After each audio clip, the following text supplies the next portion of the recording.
Bible గ్రంథంలో ఇప్పుడు మనం చదువుకున్నటువంటి ఈ భాగం 2 వచనాలు కూడా మీకు అందరికీ సుపరిచితమే. యెహోవా ఆత్మ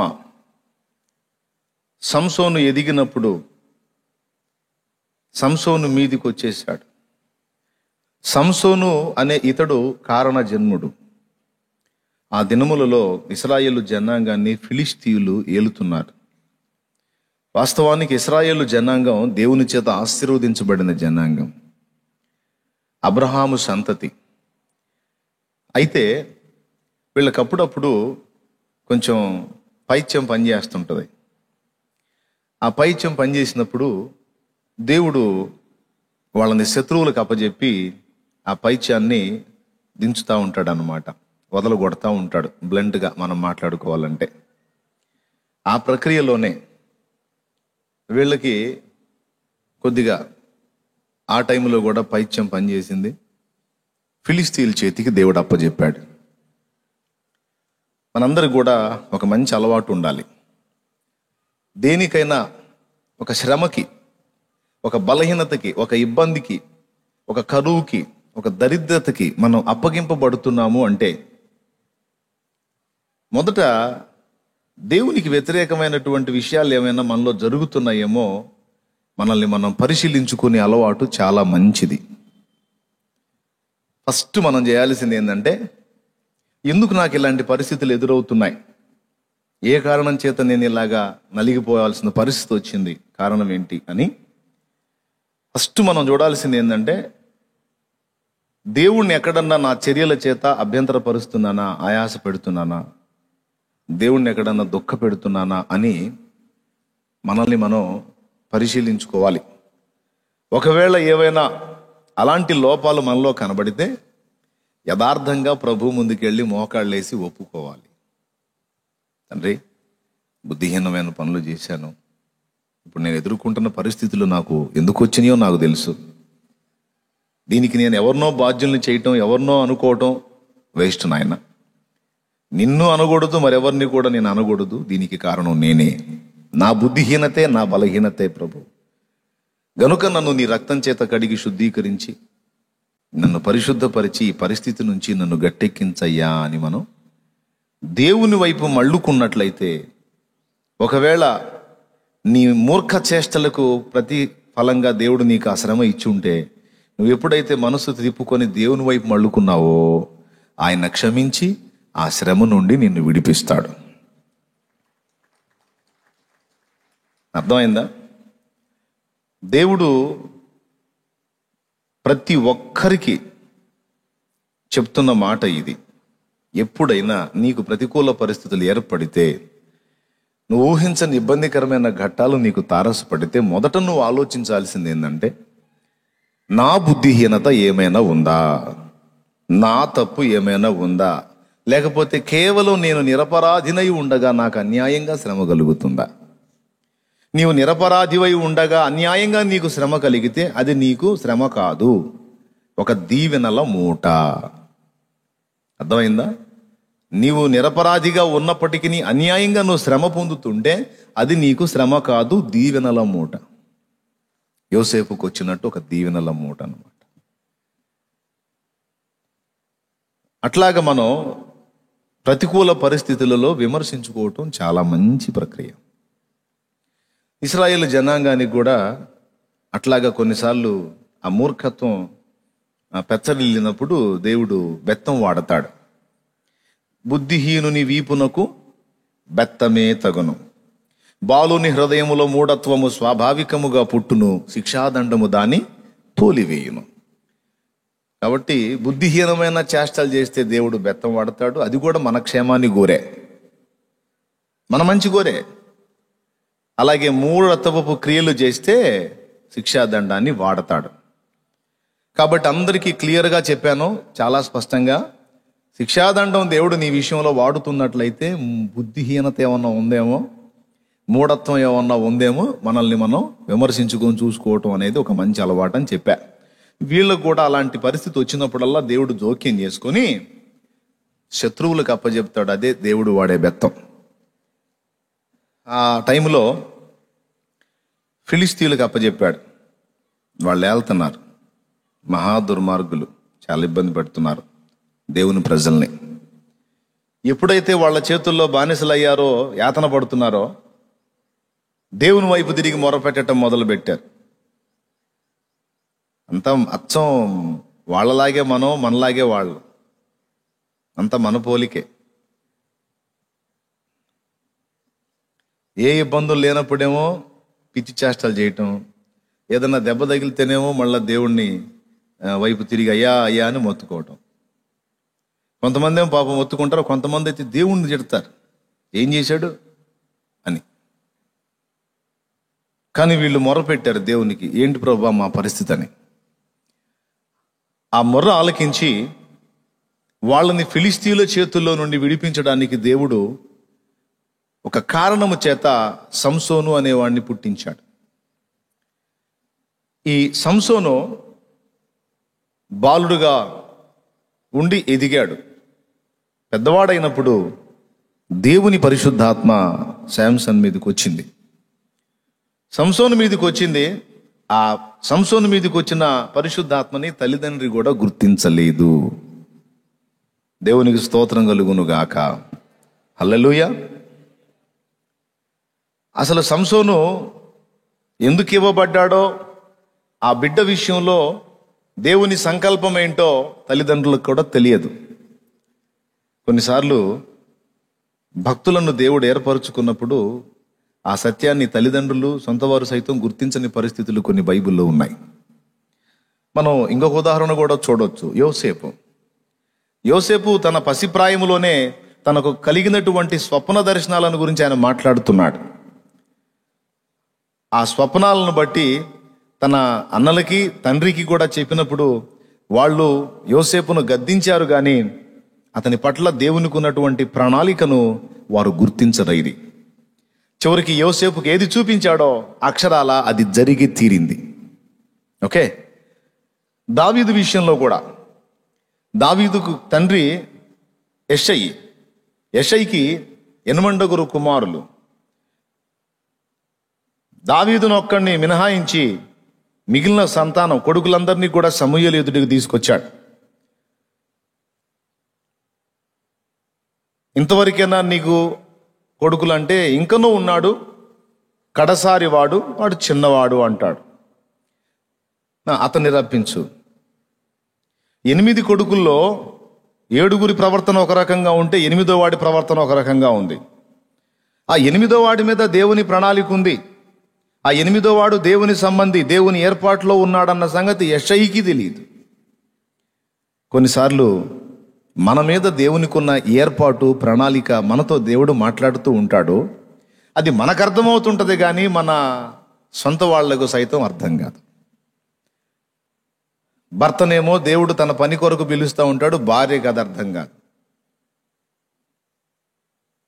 కొన్నిసార్లు ఆమె స్త్రీ అయినప్పటికీ దేవుని పని కొరకు దేవుడు ఆమెను రేపుతూ ఉంటాడు, భర్తకు అర్థం కాదు. ప్రభువుకు స్తోత్రం కలుగును గాక. కొన్నిసార్లు పిల్లలు చక్కగా చదువుకొని మంచి ఉద్యోగం సంపాదించి మంచి భవిష్యత్తులోకి వెళ్ళాలని ఆశపడుతున్న తల్లిదండ్రులకు పిల్లవాడు చదువు మీద శ్రద్ధ తగ్గించి దేవునికి దగ్గర అయిపోతూ ఉంటే బాధ కలుగుతూ ఉంటుంది. మళ్ళా వాళ్ళు భక్తులే అయినప్పటికీ ఆ బిడ్డ మీద ఉన్న ఏర్పాటు వారు గుర్తించరు. దేవుని ముందు కూర్చొని అసలు ఏమిటినైనా వాడి విషయంలో నీ ప్రణాళిక అని కూర్చుంటే సావధానంగా దేవుడు దర్శిస్తాడు, మాట్లాడతాడు, వాని విషయంలో నాకు ఏర్పాటు ఉందని చెప్తాడు. కానీ తల్లిదండ్రుల ఆశలేమో లోకం మీద ఉన్నాయి. వాడేదో లోక సంబంధమైన చదువు చదవాలి, ఉద్యోగం సంపాదించాలి, వాళ్ళలాగా వీళ్ళలాగా సంపాదించాలని ఏదో కోరికలు వాళ్ళు కలిగి ఉన్నారు. వాని కోరికలన్నీ కూడా దేవుని మీద ఉన్నాయి. హల్లెలూయా. గుర్తుపట్టరు. సంసోను విషయంలో కూడా అదే జరిగింది. సంసోను యుక్త వయసుకు వచ్చినప్పుడు అబ్బాయి పెళ్ళిడికి వచ్చాడు, అబ్బాయికి పెళ్లి చేయాలి అని వాళ్ళు అనుకుంటుంటే సంసోన్ అంటాడు, నేను ఫిలిస్తీయుల అమ్మాయిని చేసుకుంటా అన్నాడు. ఏమిట్రా? వాళ్ళు ఎవరో తెలుసా? మన ఏలికలు, మనం వారి దాసులం, వారి దృష్టికి మనం తృణీకరింపబడిన వారం. వారి అమ్మాయిని మనకెందుకు ఇస్తారు? అసలు ఏంటి నీ కోరికలు? నీకేమన్నా పిచ్చి పట్టిందా? మన ఇశ్రాయేలు సంతతిలో ఆడపిల్లలు లేరనుకున్నావా? ఫిలిస్తీయుల అమ్మాయిని నేను చేసుకుంటానని మాట్లాడుతున్నావేంటి అన్నారు. యెహోవా ఆత్మ సంసోనుని అలా రేపుతున్నాడన్న సంగతి వారు గుర్తించలేదు. ఎష్తాయేలుకును జొరియాకును మధ్యనున్న మహానేదానులో యెహోవా ఆత్మ సంసోనును రేపుటకు మొదలు పెట్టెను. దేవుని ఆత్మ సంసోనును రేపుతున్నాడు. దేనికి రేపుతున్నాడు? దేనికి రేపుతున్నాడు ఒక్కసారి గమనించారా? ఫిలిస్తీయుల మీద సంసోను యుద్ధం చేయడానికి, వాళ్ళను దెబ్బతీయటానికి దేవుడు శాంసన్ని రేపుతున్నాడు. కయ్యానికి పోవాలంటే ముందు వియ్యానికి కలుపుకోవాలన్నట్టు వియ్యానికి పోతానే ఫిలిస్తీయుల దగ్గరకు అంటాడు.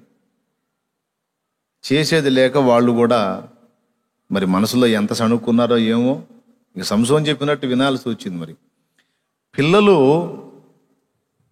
తల్లిదండ్రుల మాట వినాలి. ఇక్కడ ఈ మాట వినని కొడుకు అయ్యాడు. అది వద్దురా అంటే అదే కావాలంటాడు. ఎందుకు అలా అంటున్నాడు అంటే, ఫిలిస్తీయులకు ఏమైనా చేయుటకు దేవుడు అతనిని రేపెనన్న సంగతి వారి తల్లిదండ్రులు కూడా గుర్తించలేదు అన్నది వాక్యం. ఇక్కడ నేనేం చెప్పాలనుకున్నానంటే, దేవుడు మనల్ని రేపుతాడా? రేపుతాడు అంటుంది ఇక్కడ వాక్యం. దేవుని సంబంధులందరినీ కూడా దేవుని పరిశుద్ధాత్మ ఫిలిస్తీయులకు ఏదో ఒకటి చేయుటకు రేపుతాడు. శత్రువులకు ఏదో ఒకటి చేసి శత్రువుల చేతిలో దాసత్వంలో మ్రగ్గిపోతున్నటువంటి ప్రజలను బంధ విముక్తుల్ని చేయడానికి దేవుని పిల్లల్ని దేవుడు రేపుతాడు. ఇప్పుడు మనకొక ఫిలిస్తీ బ్యాచ్ ఉంది. మనకొక ఫిలిస్తీ బ్యాచ్ ఏంటది? అపవాది సమూహము. ఎఫెసీ పత్రిక 6:12 ప్రకారం మనం పోరాడుచున్నది శరీరులతో కాదు, ప్రధానులతోనూ అధికారులతోనూ ప్రస్తుత అంధకార సంబంధులకు లోకనాథులతోనూ ఆకాశ మండలమందున్న దురాత్మల సమూహములతోనూ మనం పోరాడుచున్నామన్నది వాక్యం. మనకొక ఫిలిస్తీ బ్యాచ్ ఉంది. ఆనాడు ఇశ్రాయేలును శోధించిన ఫిలిస్తీ బ్యాచ్ ఏమో ఒక మనుషులైతే, ఆనాడు ఇశ్రాయేలు దేవుని బిడ్డలందరినీ కూడా బానిసలుగా చేసినటువంటిది ఒక మనుషులైతే, ఈనాడు మానవ జాతి మొత్తాన్ని కూడా ఏలుబడి చేస్తూ దాసత్వానికి లోబరుచుకొని పరిపాలిస్తున్న సమూహము అభినవ ఫిలిస్తీ బ్యాచ్ ఎవరో తెలుసా? దురాత్మలు. దేవుని ప్రజలు రేపబడితే దేని మీద రేపబడతారు అంటే, నాడు అభిషిక్తుడైన సంసోను అప్పటి కాలపు శత్రువుల మీద రేగినట్టు, నేడు దేవుని పరిశుద్ధాత్మ అభిషేకం పొందిన మనందరం కూడా సాతాను సమూహం మీద యుద్ధానికి రేపబడుతూ ఉంటాం. దేవునికి స్తోత్రం కలుగును గాక. వాని బంధకాలలో నుండి ప్రజల్ని బంధ విముక్తుల్ని చేయడానికి, వాని కార్యాలను అడ్డగించడానికి, వాడు పాడు చేస్తూ వచ్చిన జీవితాలని బాగు చేయడానికి, వాడు దేవుని మహిమను ప్రతిమాస్వరూపములకు చతుష్పాద జంతువుల రూపమునకు మార్చి వాడు అవమానపరుస్తుంటే, ఆయన నామాన్ని మహిమపరచడానికి దేవుని ఆత్మ మనల్ని రేపుతూ ఉంటాడు. దేవునికి స్తోత్రం కలుగును గాక. హల్లెలూయా. మనుషులు రకరకాల వాటి కొరకు రేపబడుతూ ఉంటారు. కొంతమంది అంతరంగంలో పగను పెట్టుకొని ఆ పగను రేపుకుంటూ ఉంటారు. ఒకవేళ ఎవరైనా అది మర్చిపోయే అవకాశం ఉంటే వారి సంబంధులు ఆ పగను రేపుతూ ఉంటారు. మీకు దీనికి మంచి తార్కాణం ఉగ్రవాదుల్లోకి కొంతమంది చేర్చబడితే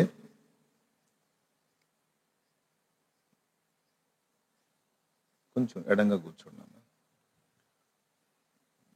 కొంచెం దూరంగా కూర్చోండి, ఇబ్బంది లేకుండా. ఉగ్రవాదంలోకి కొంతమంది చేర్చబడితే వాళ్ళ నాయకగణం ఎవరైతే ఉన్నారో వాళ్ళు ఎప్పుడూ కూడా వీళ్ళని రేపటానికి, వాళ్ళు ఎవరినైతే దెబ్బతీయాలనుకుంటారో వాళ్ళకి సంబంధించిన వీడియోస్ వీళ్ళకి పదే పదే చూపిస్తూ వీళ్ళని రేపుతూ ఉంటారు. మన వాళ్ళకి ఇంత అన్యాయం చేశారు, మన ప్రజలకి ఇంత అన్యాయం జరుగుతుంది, మనం న్యాయం చేయాలంటే ఖచ్చితంగా మనం ప్రాణత్యాగానికైనా పూనుకోవాలి అని తమ ప్రజలకి అవతలి వాళ్ళు ఏం అన్యాయం చేశారో ఆ వీడియోస్ను, ఆ ఫొటోస్ని, ఆ న్యూస్ని పదే పదే వీళ్ళ ముందుకు తీసుకొచ్చి వీళ్ళలో ఉన్న ఆ పగని, ఆ కక్షని రేపుతూ ఉంటారు. వాడు అలా రేపకపోతే ఉగ్రవాదంలోకి వెళ్ళినా సరే వాడు నిలవడు, మళ్ళీ వచ్చేస్తాడు. అందుకని వాడు అందులో స్థిరంగా ఉండాలంటే ఖచ్చితంగా రేపుతూ ఉంటారు. అదొక టైప్, అది పగను రేపుట, కక్షను రేపుట. కొంతమంది కోపాన్ని రేపుతూ ఉంటారు. ఇప్పుడు భార్య భర్తల్లో ఎక్కువ జరిగింది ఇది. ఇప్పుడు అతను కొంచెం ఏదో బలహీన పడ్డాడు అనుకో, ఈమె కొంచెం తగ్గించుకుంటే బాగుంటుంది, ఇంకా తగ్గించుకోదు.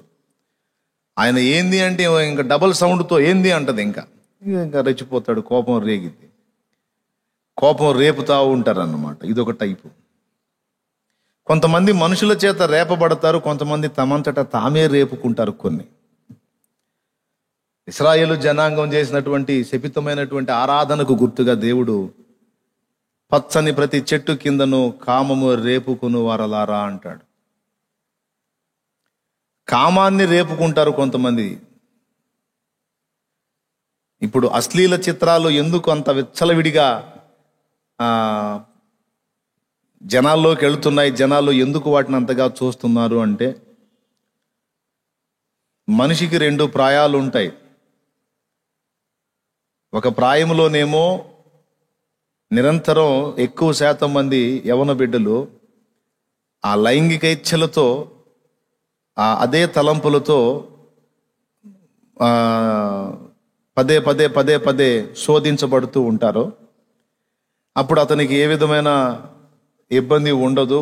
ఒకవేళ వివాహం చేస్తే అతను జీవితాన్ని సంతోషంగా ఆనందించగలుగుతాడు. ఏది వైవాహిక జీవితంలో, యవనేచ్ఛల్లో. వివాహం అయ్యి పిల్లలు కలిగి కుటుంబ వ్యవస్థ ఏర్పడి ఇక తన మైండ్లో సంసారం, భార్య, పిల్లలు, పోషణ, బయట బాధ్యతలు, ఈ ప్రెజర్స్ అన్ని తన మైండ్లోకి వచ్చేసినందున తన హృదయంలోనేమో శారీరక వాంఛ తీర్చుకోవాలన్న కోరిక, ఆలోచన ఉంటుంది. కానీ ఆ తలంపుల్లోకి వచ్చేటప్పటికి అవి ఏవి కూడా, ఆ ప్రేరణలన్నీ దాదాపు ఆగిపోయిన పరిస్థితి వచ్చినప్పుడు ఇక అశ్లీల చిత్రాలను ఆశ్రయించి వాటిని చూస్తూ తనలో నిస్త్రాణమై ఉన్నటువంటి ఆ కామ భావనను రేపుకుంటూ ఉంటారు. అందువల్ల ఎక్కువ శాతం మంది స్త్రీలు సైతం, స్త్రీలు పురుషులు భేదం లేకుండా అందరూ కూడా కామమును రేపుకొనుటకు వాటిని వినియోగిస్తారు. ఎక్కువ శాతం మంది వివాహితులైన వాళ్ళలో మెజారిటీ ఉన్నారు. అవివాహితుల్లో కూడా కొంతమేరకు ఉన్నారు. కారణం ఏంటో చెప్పా. అంటే వాళ్ళ తలంపులలో ఆ విధమైన భావన రేగునట్లు వారు అలాంటి క్రియలు చేస్తూ ఉంటారు అన్నమాట. ఇది కామము రేపుకొనుట, కక్ష రేపుకొనుట, పగ ప్రతీకారాన్ని రేపుకొనుట, కోపమును రేపుకొనుట, కామభావనను, కామోద్రేకమును రేపుకొనుట. ఇట్లాగా మనుషులు తమంతటా తాము లేదా సాతాను ద్వారా రేపబడేటువంటివి ఇప్పుడు నేను చెప్పినవి. వాడిగా అందుబాటులో తీసుకొస్తాడు అవన్నీ కూడా. ఈరోజైతే చిన్న పెద్ద వ్యత్యాసం లేకుండా అందరికీ స్మార్ట్ ఫోన్స్ లైన్లోకి వచ్చినాయి. అందరూ నెట్ వాడుతున్నారు. ఈరోజు ఆ లైంగిక సంబంధమైనటువంటి నాలెడ్జ్ ఎక్కువ శాతం మందికి పబ్లిక్ అయిపోయి ఇప్పుడు ఈరోజు విచ్చలవిడి పరిస్థితి, పసిబిడ్డల్ని సైతం పాడు చేస్తున్నటువంటి పరిస్థితి. ఒక పాటలో ఈ విషయం కూడా నేను ప్రార్థన చేశాను. మన ప్రార్థనలో ఇది కూడా ఒక భాగమై ఉండాలి. అశ్లీల చిత్రపు పరిస్థితి విచ్చలవిడిగా అవి అందుబాటులోకి రావటం, చిన్నలు పెద్దలు అందరూ కూడా అశ్లీల చిత్రపు ఆగడాలు మితిమీరుచున్నవి, మనుషులలో దుష్కామ వాంఛను రగిలించుచున్నవి. అశ్లీల చిత్రపు ఆగడాలు మితిమీరుచున్నవి, మనుషులలో దుష్కామ వాంఛను రగిలించుచున్నవి. హేయమైన బహుఘోర పాపముకు తెర తీయుచున్నది, హేయమైన బహు పాపము తెర తీయుచున్నది. అంధకారమే అందరిపైన రాజ్యము చేయుచున్నది. అంధకారమును తొలగించి ఆత్మజ్యోతులను వెలిగించి దీవించు మా తండ్రి మా భారతదేశాన్ని, రక్షించు మా తండ్రి మా ప్రేమ సమాజాన్ని. తప్పు చేసే ప్రతి మనిషి తను చేసే తప్పుకు ఒక లాజిక్ వెతుక్కుంటాడు తెలివిగా. అర్థమైందా? తప్పు చేసేటప్పుడే దానికి సిద్ధపడతాడు అన్నమాట. ఆ సిద్ధపాటులో భాగంగా లాజిక్ వెతుక్కుంటాడు. ఎందుకురా నువ్వు ఈ పని చేసావంటే, ఇదిగో ఈ కారణాన్ని బట్టి చేశాను, తప్పలేదు నాకు అని చెప్పడానికి, అవతల వాడిని కన్విన్స్ చేయడానికి ఓ లాజిక్ వెతుక్కుంటాడు. అలాంటి లాజికే ఇప్పుడు నేను చెప్పింది. ఎందుకురా నువ్వు ఆ దరిద్రపై చూస్తున్నావు అంటే అతని లాజిక్ను వెతుక్కుంటాడు అన్నమాట. ఈ కారణం చేత నేను అట్లా ఇదవుతున్నాను. కానీ అది తర్వాత వేరే వేరే సమస్యలకు దారితీసి మొదటికే మోసం వచ్చే భయంకర ప్రమాదానికి గురయ్యే అవకాశం ఉంది. కాబట్టి లైవ్లో చూసేవాళ్ళు కానీ ఇక్కడ ఉన్నవాళ్ళు ఎవరికైనా అలాంటి బలహీనతలు ఉంటే అవి కూడా దేవుని ముందు ఒప్పుకొని సరి చేసుకొని వాటిని విసర్జించండి. దేవునికి స్తోత్రం కలుగును గాక. హల్లెలూయా. దీని గురించి ఒక డీప్ స్టడీ ఉంది. అది మనం చెప్పుకునేది కాదు. సింపుల్గా ఒక మాట చెప్తున్నా. ఆ పరిస్థితులు ఎవరైనా ఉంటే మారు మనసు పొంది సరి చేసుకుని జాగ్రత్త పడండి. దేవుడిని ఆశ్రయించండి. నీకు కావలసినటువంటి విశ్రాంతి దేవుడు నీ అంతరంగంలో ఇస్తాడు. నీకు జరగాల్సిన సమస్త న్యాయం దేవుడు జరిగిస్తాడు. కానీ సాతాను రేపుతాడు. వాడు ఎట్లా రేపుతాడంటే లాజిక్ చూపించి రేపుతాడు. దేనికి రేపుతాడు అంటే సమస్త చెడుగుకు రేపుతాడు. ఇక్కడ నుంచి జాగ్రత్తగా వినాలి మీరు. దేవుని పరిశుద్ధాత్మ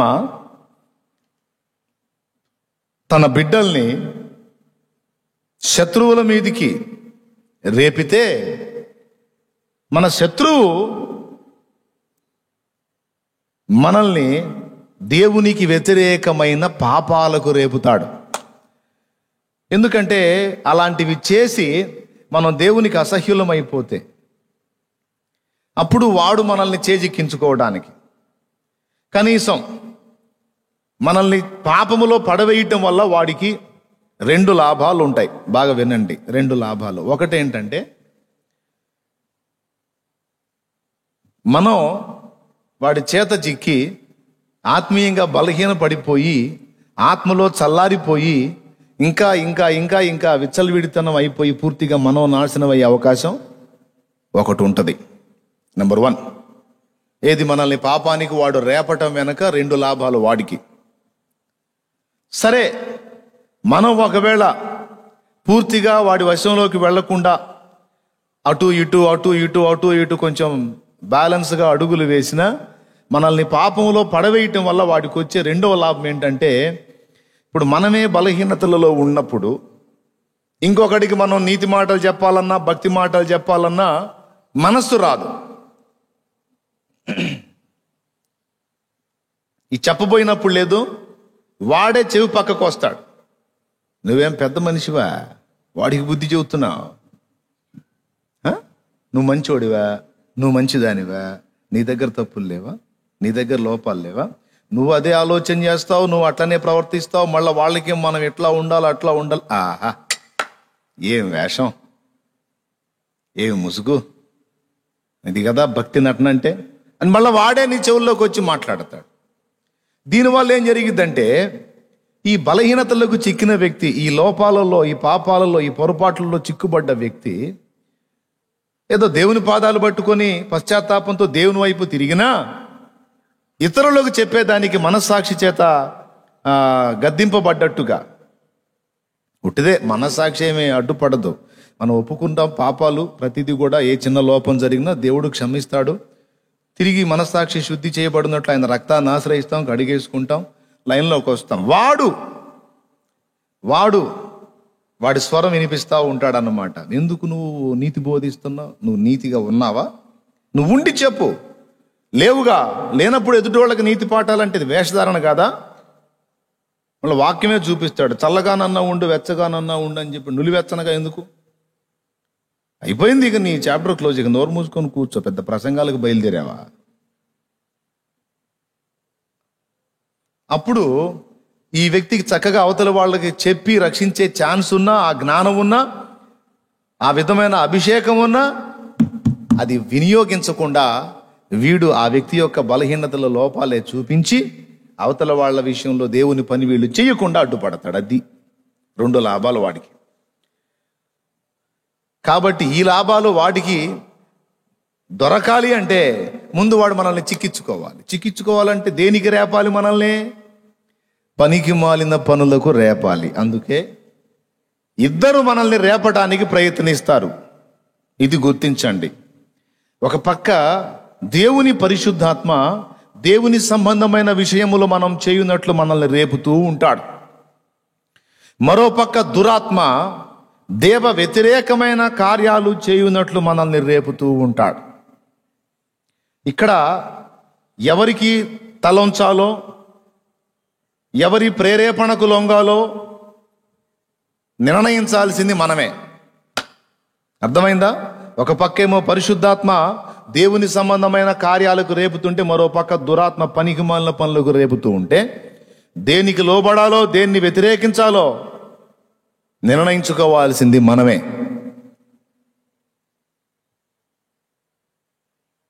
హల్లెలూయా, హల్లెలూయా. దేవుని ప్రేరణకు లొంగి దేవుని చిత్తానుసారంగా మనం రేపబడి అడుగులు వేస్తేనేమో అది మనకు దీవెన, అనేకులకు రక్షణ. మనకు క్షేమం, అనేకులకు క్షేమం. దేవుని ప్రేరణకు దేవుడు రేపినప్పుడు ఆయనకు లోబడకుండా దురాత్మకు లోబడినట్లయితే అది మనకు నష్టం, అనేకులకు నష్టం. ఈ 2 శాంసన్ జీవితంలో మనం చూస్తాం.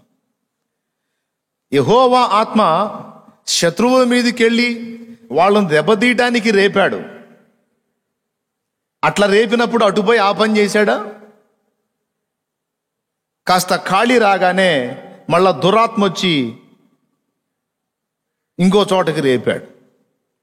దేవునాత్మ రేపినప్పుడేమో అటుపోతున్నాడు, దురాత్మ రేపినప్పుడేమో ఇటుపోతున్నాడు. ఇక్కడే తన నిబద్ధత కోల్పోయాడు, నిగ్రహాన్ని కోల్పోయాడు.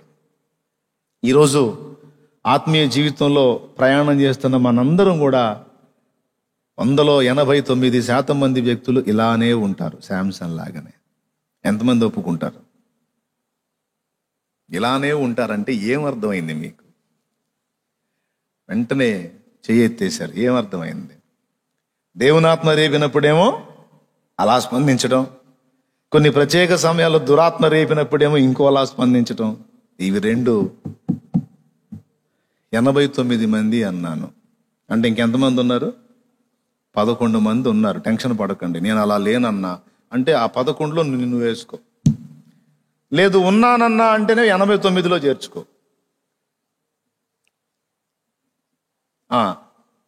దేవుని ఆత్మ చేత రేపబడినప్పుడేమో ఫిలిస్తీయులకు నష్టం కలిగించాడు, ప్రజలకు విమోచన కలిగించాడు.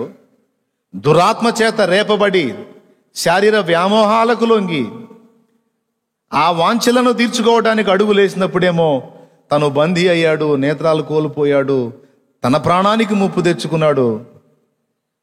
తను ఏ కారణం చేత జన్మించాడో ఆ కారణం మిస్ అయిపోయింది, గురి పోగొట్టుకున్నాడు.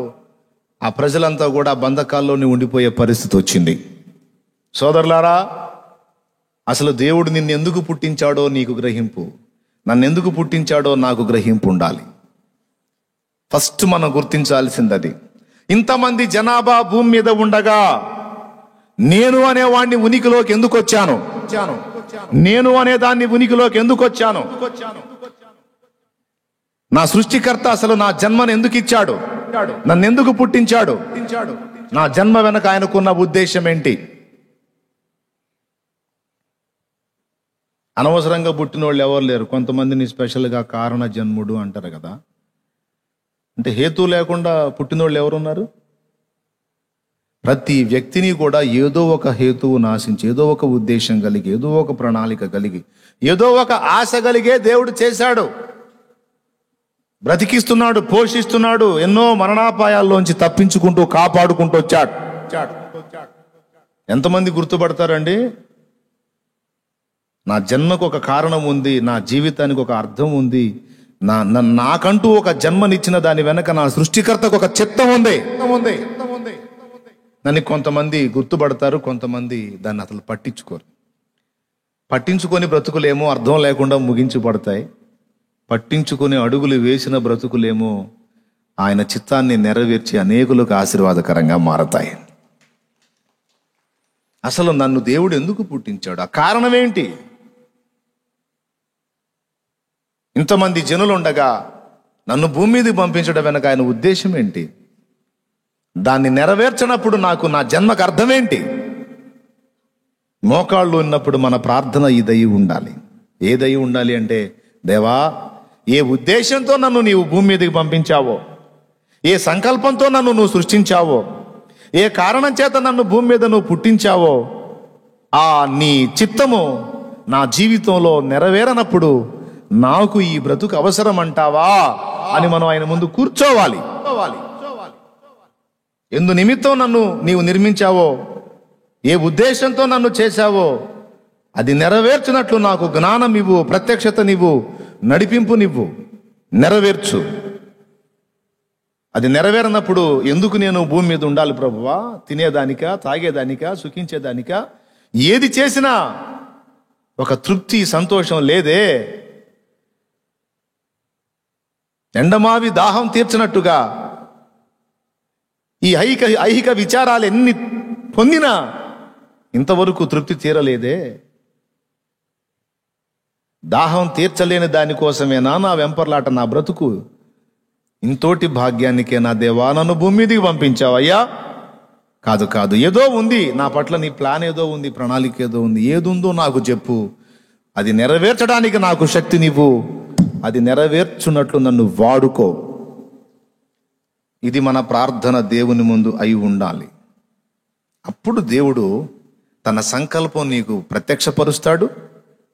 నువ్వు అడిగావుగా, నీ కొరకు నన్ను పుట్టించావు గనుక నీ కొరకే నా బ్రతుకు ఖర్చగున్నట్లు నన్ను కనికరించుమని దేవుని యథార్థ హృదయంతో మొర్రపెట్టావు గనుక తప్పకుండా ఆయన సంకల్పం నీలో నెరవేరుస్తాడు. దేవునికి స్తోత్రం కలుగునుగా. ఈ ప్రార్థన ఎవరు యథార్థంగా దేవుని ముందు చేస్తారో ఖచ్చితంగా వాళ్ళకి సమాధానం దేవుడు అనుగ్రహిస్తాడు. అప్పుడు రేపటం మొదలు పెడతాడు నిన్ను దేనికి పిలిచాడో. ఎందుకంటే లోబట్టానికి నిన్ను అప్పగించుకున్నావు గనుక. శాంసన్ దేవుని ప్రేరణకు లొంగి దేవుని ఆత్మచేత రేపబడినప్పుడేమో శత్రువులకు నష్టం కలిగించి ప్రజలకు రక్షణ కలిగించాడు. దురాత్మ రేపినటువంటి ఆ ప్రేరణకు లొంగిపోయినప్పుడేమో ప్రజలకు నష్టం, తనకు నష్టం, శత్రువులకు విజయం. బక్కరా అయిపోయాడనమాట శత్రువుల ముందు. ఈరోజు చాలా మందిని సైతాను గడాలనే చిక్కించుకొని చాలా మందిని బకరాలను చేసేవాడు పండగ చేసుకుంటున్నాడు. హబక్కూకు మొత్తుకున్నాడు ఇదే విషయాన్ని. హబక్కూకు ప్రవక్త గ్రంథం ఒక్కసారి తీసుకుందాం.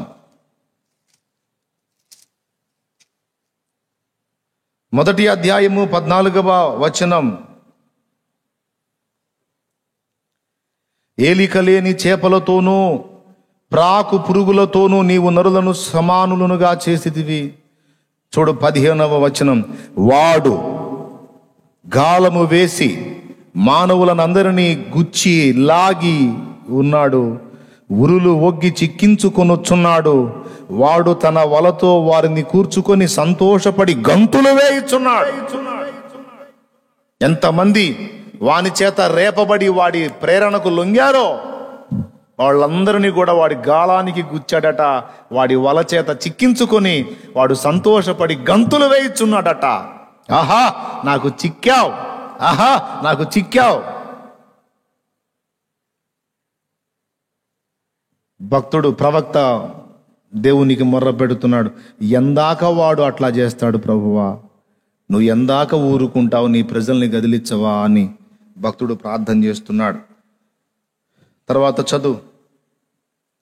కావున 16వ వచనం. వల వలన మంచి భాగమును పుష్టినిచ్చు భోజనమును తనకు కలుగుచున్నవని వాడు తన వలలకు బలులు నర్పించుచున్నాడు, తన ఉరులకు ధూపం వేయుచున్నాడు. వాడు ఎల్లప్పుడూ తన వలలో నుండి దుమ్మరించుచుండవలెనా, ఎప్పటికీ మానకుండా వాడు జనములను హతము చేయుచుండవలెనా. ఎందాకయ్యా వాడికి అవకాశం ఇస్తావు అని ప్రవక్త ప్రార్థన చేస్తున్నాడు దేవునికి. దేవునికి స్తోత్రం కలుగును గాక. హల్లెలూయా. ప్రియులారా, నేను చెప్పే సంగతులు మీలో ఎంతమందికి అర్థమవుతున్నాయో నాకు తెలియదు, కానీ చాలా స్పష్టంగా నేను విషయాన్ని అందిస్తున్నా. ఎవరి చేత మనం రేపబడుతున్నామో మనం ఖచ్చితంగా పరిశీలించుకోవాలి. మీరు గమనించండి, దేవుని చేత మనం రేపబడటమే కాదు, పరిశుద్ధాత్మ ఎలాగైతే మనల్ని రేపుతున్నాడో మనము ఇతరులను రేపుటకు కూడా దేవుడు మనల్ని పిలిచాడు. ఇది చెప్పాలనే నేను ఈ అంశాన్ని ఎత్తుకున్నాను. తాను ఎలాగైతే మనల్ని రేపి తన పని కొరకు మనల్ని ప్రత్యేకపరుచుకొని భద్రపరిచాడో, మీలో అనేక మంది దేవుని చేత రేపబడి దేవునితో అనుబంధాన్ని ఏర్పరచుకొని దేవుని పనిలో పాలివారై దేవునికి ఇష్టలుగా ఉన్నారు. సంతోషం, దేవునికి స్తోత్రం. అందరూ అనలా, అనేక మంది అన్న అంటే కొందరు మినహాయించి, అది పడతా లెగుస్తా ఉన్నాళ్ళు కొంత కొద్ది గొప్ప మినహాయించి ఎక్కువ శాతం మంది దేవుని ఆత్మకు వశమై దైవ ప్రేరణకు లొంగి దేవుని పనిలో పాలిభాగస్తులై మంచి ఉన్నత స్థితిలోనే ఆత్మీయంగా ఉన్నారు. అయితే ఇక్కడ మరొక పాఠం ఏంటంటే, పరిశుద్ధాత్మ నేర్పుతున్నాడు, నేను నిన్ను రేపినట్లు నీవు ఇతరులను రేపవలసి ఉన్నది నాయన అన్నాడు. తిమోతిని పౌలు రేపినట్టు. ఒకసారి పేతురు రాసినటువంటి 2 పత్రిక ఒక్కసారి తీసుకోండి. పేతురు రాసిన 2వ పత్రిక 14వ వచనం 13వ వచనం 2 కలిసి ఉంటాయి. చదువు. ఒకనాటి సుఖానుభవము సంతోషమని ఎంచుకుంది. పేతురు రాసిన 2వ పత్రిక 1వ అధ్యాయము 13, 14 వచనాల్లో నేను చూపిస్తాను చూడమ్మా. నేను ఈ గుడారములో ఉన్నంత కాలము, ఆ మాటల్ని దయచేసి అండర్లైన్ చేయండి లేదా రౌండ్ చేసుకోండి. నేను ఈ గుడారములో ఉన్నంత కాలము ఈ సంగతులను జ్ఞాపకము చేసి మిమ్మును రేపుట న్యాయమని ఎంచుకొనుచున్నాను. దేవునికి స్తోత్రం కలుగును గాక. నేను వెళ్ళిపోయినా కూడా ఈ సంగతులు మీ కొరకు భద్రపరిచే పోతాను. మీరు ఈ సంగతులు గుర్తించి ఈ సంగతులు ధ్యానించిన ప్రతిసారి కూడా దేవుని కొరకు రేపబడినట్లు నేను జాగ్రత్త చేస్తానన్నాడు. దేవుని ఆత్మ చేత మనం రేపబడుటయే కాదు, ఇతరులను రేపుటకు కూడా మనము పిలవబడ్డాం. ఇతరులను మనం దేనికి రేపుతున్నామో మనల్ని మనం పరిశీలన చేసుకోవాలి. ఏది వాళ్ళలో రేపటానికి దేవుడు మనల్ని పిలిచాడో జ్ఞాపకం చేసుకోవాలి. దేవునికి మహిమ కలుగును గాక. ఇంతకీ దేవుని పరిశుద్ధాత్మ సంబంధులు దేని కొరకు రేపుతారండి? మన ప్రక్కనున్నవారు, మనతో కూడా ఉన్నవారు మనల్ని దేని కొరకు రేపుతున్నారో దాన్ని బట్టే మనం గుర్తుపట్టొచ్చు వాళ్ళలో దురాత్మ పనిచేస్తుందా, దేవుని ఆత్మ పనిచేస్తుందా. సాతానుడు చేత వాళ్ళు రేపబడుతున్నారా, లేకపోతే దేవుని పరిశుద్ధాత్మ చేత వాళ్ళు ప్రేరణ పొందుతున్నారా అనేది మనకి ఇట్టే అర్థమైపోయింది. వాళ్ళు ఆత్మ సంబంధులైతే వాళ్ళు మనకి ఆత్మ సంబంధమైన విషయములను ప్రకటించి దాని కొరకు మనల్ని రేపుతూ ఉంటారు. వారు శరీర సంబంధులై అపవాది ప్రేరణకు లొంగిన వారైతే మనల్ని ఆ దిశగా రేపుతూ ఉంటారు. నువ్వు ఎలా రేపబడుతున్నావు, ఒకవేళ ఇతరులను ఎలా రేపుతున్నావో పరిశీలించుకోవాల్సిన సమయం ఇది. అయిపోయింది, ప్రసంగం అయిపోయింది. దేవునికి స్తోత్రం కలుగును గాక. 1000 మాటలు ఎలా ముక్కుసూటిగా 2 ముక్కలు చాలన్నట్టు ఈ మాటతో ఇంటికి పోండి మీరు. దేని కొరకు మనం రేపబడుతున్నాం, దేని కొరకు ఇతరులను రేపుతున్నాం. ఒక ఆత్మ సంబంధి అయిన వాడు దేవునికి సమీపంగా వెళ్ళుటకు రేపబడతాడు. అనేకుల్ని దేవునికి సమీపంగా చేయుట కొరకు రేపబడతాడు. ఒక ఆత్మ సంబంధి అయిన వాడు ప్రార్థన కొరకు తను రేపబడుతుంటాడు. ఇతరులను కూడా ఆ దిశగానే రేపుతా ఉంటాడు. ఈరోజు ఒక మాట చెప్పనివ్వండి నన్ను. చివరిగా, మనందరికీ సౌకర్యం ఉంది, మనందరికీ అవకాశం ఉంది ఇక్కడికి వచ్చి ఆరాధించే అవకాశం. కానీ కొన్ని ప్రాంతాలలో సెల్ ఫోన్ సౌకర్యం లేదు, వాళ్ళు ఇక్కడికి వచ్చేదానికి వాహన సౌకర్యం కూడా లేదు. కానీ మీకు తెలుసా, అక్కడ ఉన్నటువంటి 25, 30 మంది, 40 మంది, 50 మందిని సైతం ఆ సమాజంలో ఉన్న ఒకరిద్దరు వాళ్ళందరినీ భద్రపరిచామని నాకు సమాచారం ఇచ్చారు.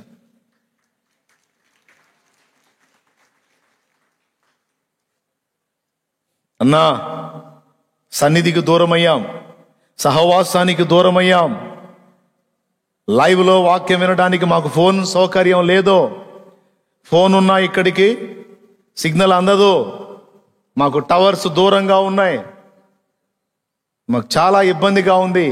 అయినప్పటికీ అంతకు మునుపు నువ్వు చెప్పిన సంగతులని మా మనసుల్లో పెట్టుకొని ఇక్కడున్నటువంటి బిడ్డలందరినీ కూడా దర్శిస్తూ వాళ్ళ ఆత్మీయ జీవితంలో దిగజారిపోకుండా, రక్షణలో నుండి తొలగిపోకుండా, భయము విడిచి విచ్చలవిడితనానికి వెళ్ళిపోకుండా, ఇదిగో నాకు చేతనైనంత మట్టుకు కొంతమందిని దేవుని కొరకు నేనే రేపుచున్నాను అని చెప్పిన వాళ్ళు ఉన్నారు. నా హృదయం గంతులు వేసింది ఆ మాట విన్నప్పుడు. దేవునికి స్తోత్రం కలుగును గాక. హల్లెలూయా. ఇది మన బాధ్యత. మన కుటుంబాన్ని మనం రేపాలి, మన స్నేహితులను మనం రేపాలి, మన సమాజంలోని వ్యక్తులను రేపాలి. దేని కొరకు రేపాలి? ముసలమ్మ ముచ్చట్ల కొరక, వేరే టైం పాసుల కొరక, వేరే వేరే కార్యకలాపాల కొరక కాదు, కాదు. దేవుని సంబంధమైన విషయముల కొరకు మనం రేపాలి. ఇది దేవుని పిలుపు.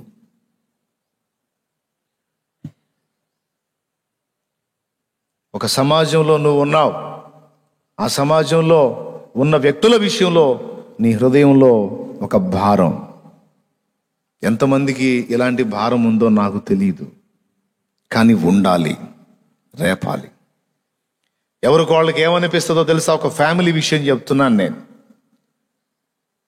ఎవరన్నా ఒకళ్ళు ప్రార్థనకు పిలిస్తే బాగుండు, అందరం కలిసి కుటుంబంలో ప్రార్థన చేసుకుందామని భార్య, భర్త, పిల్లలు ఒక నలుగురుగా ఉంటే, ఈ నలుగురిలో ఎవరో ఒకళ్ళు వచ్చి మిగిలిన వాళ్ళని రేపుదాం అనుకోరు. భర్త అనుకుంటాడు, భార్య రేపట్లేదు నన్ను, అసలు ఆ అమ్మాయి పిలిస్తే నేను ఎందుకు వచ్చి మోకరించును, అందరు ఇట్లా అయిపోయారు ఏందో అనుకుంటాడు. భార్య అనుకుంటుంది, అసలు తలకాయ ఆయన కదా, అసలు ఆయన మోకాళ్ళేసి రా అంటే చచ్చినట్టు రాము, నేను ఎంతకాలం పిలిచేది, ఎంతకాలం రేపేది, ఏమో తగలబడినిపో అని నా ప్రార్థన నేను చేసుకుంటా. పిల్లల సంగతి ఇక సరే. కాబట్టే చాలా కుటుంబాలలో కుటుంబ ప్రార్థన లేదు. అబద్ధాలు ఆడకుండా చెప్పండి, ఇక్కడ ఇంతమంది ఉన్నారు కదా, కనీసం రోజులో ఒక్కసారైనా కుటుంబం అంతా కలిసి ప్రార్థన చేసే కుటుంబాలు ఎన్నున్నాయో కొంచెం చేతులు ఎత్తండి. అబద్ధాలు ఆడితే దేవుడు చూస్తున్నాడు. దించండి. అన్న మా ఇంట లేదన్న కుటుంబ ప్రార్థన అన్నోళ్ళు చేతులు ఎత్తండి. అబద్ధాలు ఆడొద్దు, దేవుడు మిమ్మల్ని కనికరిస్తాడు. చేతులు ఎత్తాల. మా ఇంట్లో కుటుంబ ప్రార్థన లేదన్న అన్నోళ్ళందరూ అందరు ఎన్ని చేతులు లేచినాయో చూడండి. ఏం వాక్యం వింటలేదా? వాక్యం తెలియదా? తెలుసా తెలియదా?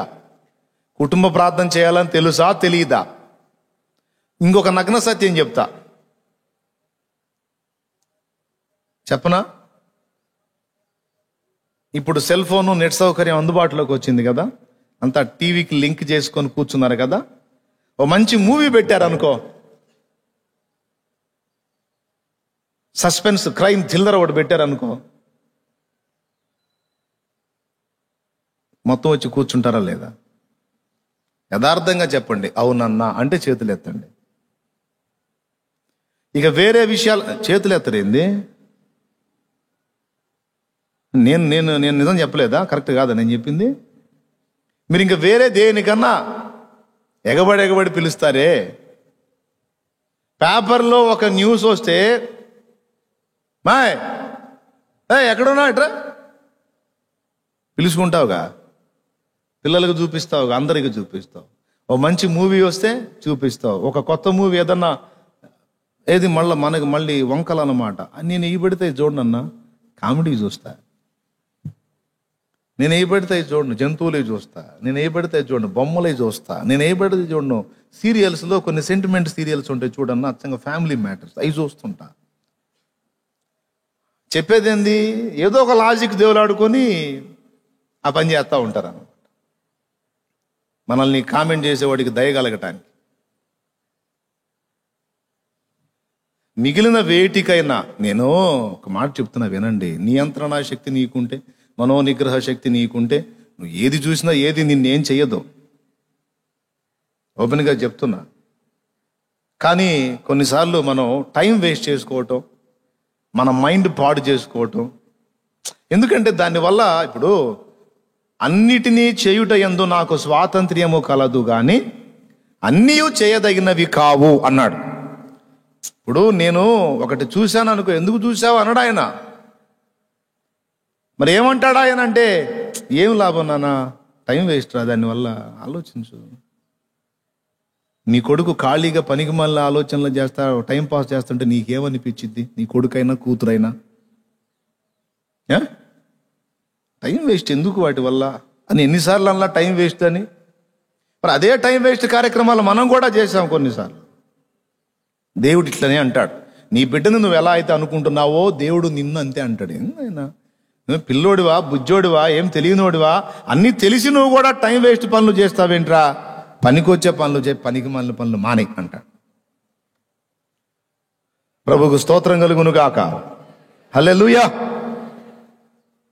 మిగిలిన వాటన్నిటికేమో అందరూ రేపుకుంటారు, బయట కొట్లాడేదానికి అందరూ ఒకరినొకరు రేపుకొని పరిగెత్తుతారు, తగాదాడేదానికి పరిగెత్తుతారు, ఇంట్లో కయాలు పెట్టుకునే దానికి ఒకరినొకరు రేపుకుంటారు, ఈ పనికిమాల వ్యవహారాలన్నిటికీ రేపుకుంటారు. ప్రార్థనకేమి?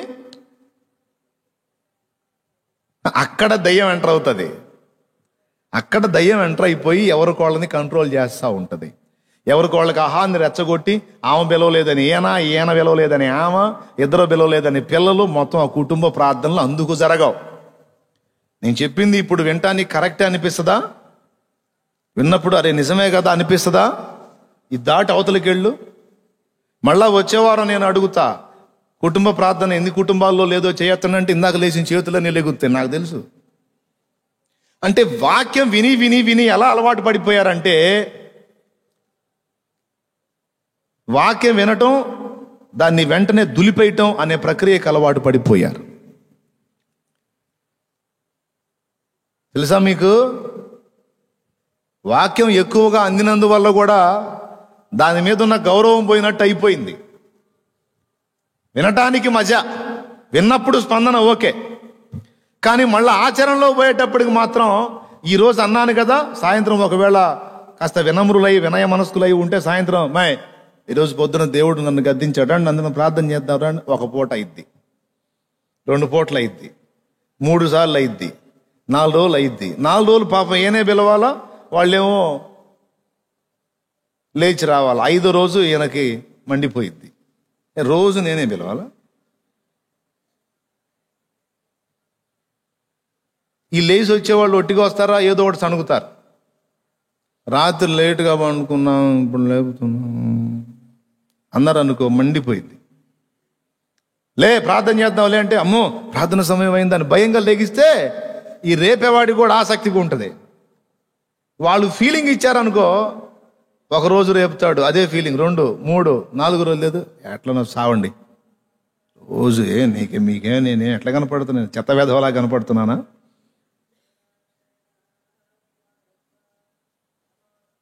పురుషుల్లో అయితే ఎక్కువ ఇదే పని చేస్తుంది. నేను మంచిగా ఉండి మంచిగా ప్రార్థన చేస్తే మాట వినరు మీరు, నాలో వాడు పాతోడు ఉంటేనే మీరు మాటనేది అని చెప్పి ఊరికే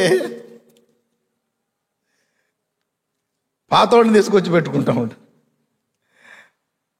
నేను చెప్తున్నా, ఎందుకు పాతోడిని పద్దాకలా, వాడు సచ్చాడుగా, వాడిని సాగుకొట్టినోడిని అంతే ఉంచండి, మళ్ళీ వాడిని ఎందుకు పునరుద్ధానం చెందించడం? ఏం విరిగిపోయి తగ్గించుకుంటే ఏం బ్రతిమలాడు. ఒకవేళ భర్త బలహీన పడ్డాడు అనుకో, ఏంటి రోజు లేపేవాడు, టయానికి ప్రార్థన చేయమని పాప ఆయన అలిసిపోయినట్టున్నాడు, ఈరోజు నేనన్నా ఆ పనికి పూనుకుందామని భార్య అనుకుంటే బాగుండు, అనుకోదు, పనికి మాలింది. మిమ్మల్ని కాదమ్మ, దేవునికి స్తోత్రం కలుగును గాక, హల్లెలూయా. ఈ పనికి మాలోడు అనుకోడు, ఆ పనికి మాలింది అనుకోదు. అది రోజు నా భార్య లేపేది, ఈరోజు అలిసిపోయిందేమో పాపం, నేనన్నా లేపుదా, రే పిల్లలు రే లే ఏంటి నువ్వు రోజు నన్ను లేపేదాన్ని, ఏంది నువ్వు ప్రార్థన చేయకుండా లే అని రేపితే బాగుండు. చెయ్యరుగా ఆ పని. అమ్మో మనం పోయి నిద్ర లేపితే అసలు ఎవరిని ఉందా, ఇంక లెక్క చేస్తారా అని మగవాడాహం ఎట్లా తగలబడితే ఆడ వ్యవహారం అట్లా తగలబడితే, ఇద్దరు అట్లా అయినందున కుటుంబాల్లో ప్రార్థన లేదు. దేవుని సన్నిధి, దేవుని ప్రసన్నత కుటుంబాల్లో కరువైపోయిన పరిస్థితి ఏర్పడింది.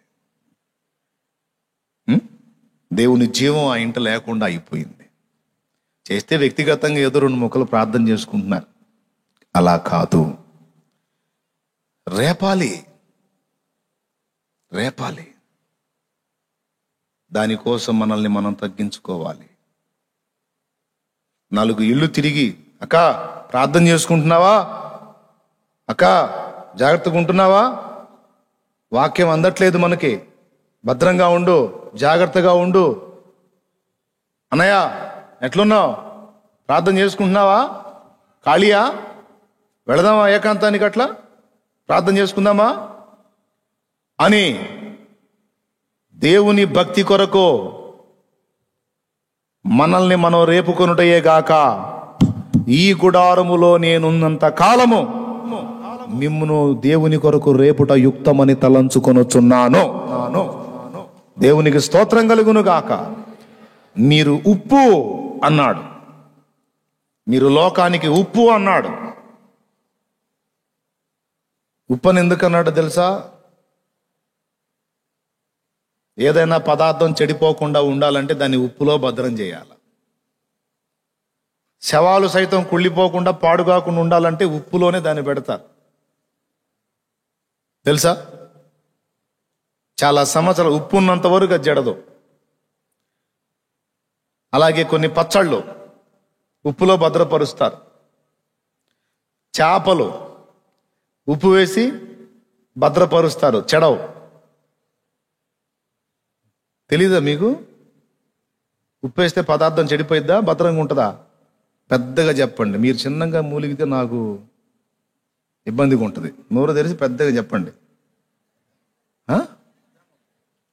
అరే అసలు రావట్లేదు ఏందమ్మా మాటలో. ఉంటుందా? బయట నీ ఉప్పు అని దేవుడు మాట్లాడాడంటే దాని గురించి ఎందుకు ఆలోచించవు?